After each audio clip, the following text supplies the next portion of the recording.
Well, a new survey from Bankrate revealed that more than half of U.S. adult respondents expect to spend less on travel, dining out, and live entertainment this year compared to last year.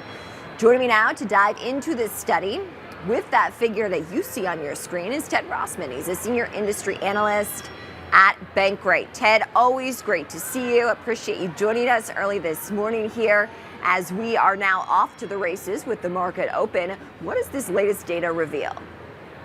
I'm really fascinated by this disconnect between what people are saying and what they're doing.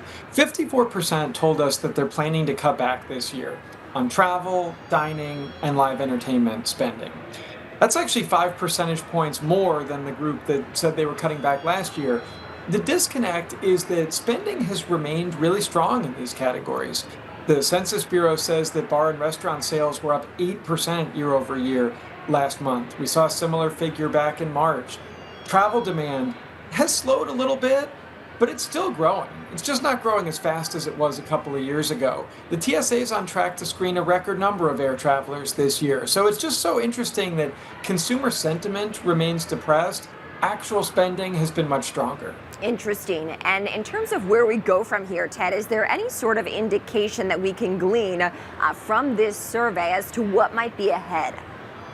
One warning sign is the amount of people taking on debt. Overall, it's about 30% of U.S. adults planning to take on debt for travel, dining, and live entertainment this year.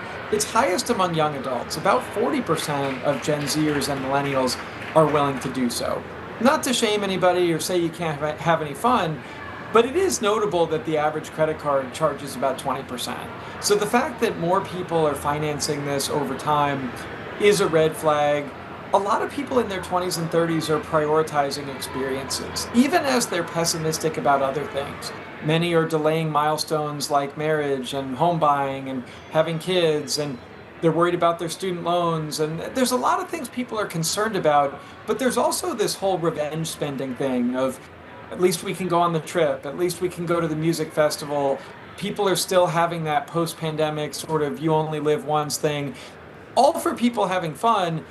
Do want to warn against the dangers of this debt. So maybe there are ways to cut back, maybe stick a little closer to home, set money aside ahead of time.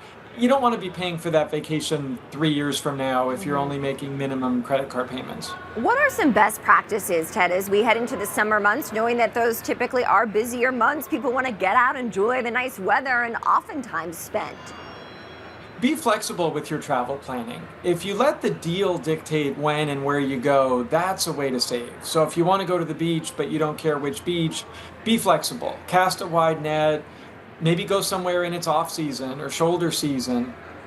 In the summer, places like Florida and the Caribbean might actually be on sale because us Northerners want to go there in the winter.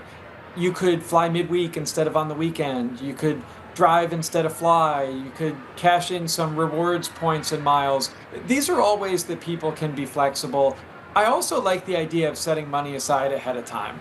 Setting that budget, maybe having money carved out of every paycheck, maybe even put it into a separate account. Studies show that people stick with a goal more when it has a name, like Paris 2026. That could be a sub bank account. You're not as likely to dip into that if you know what it's for. Yeah, I think that's a great advice, Ted. Always good to get your take and look at the latest data.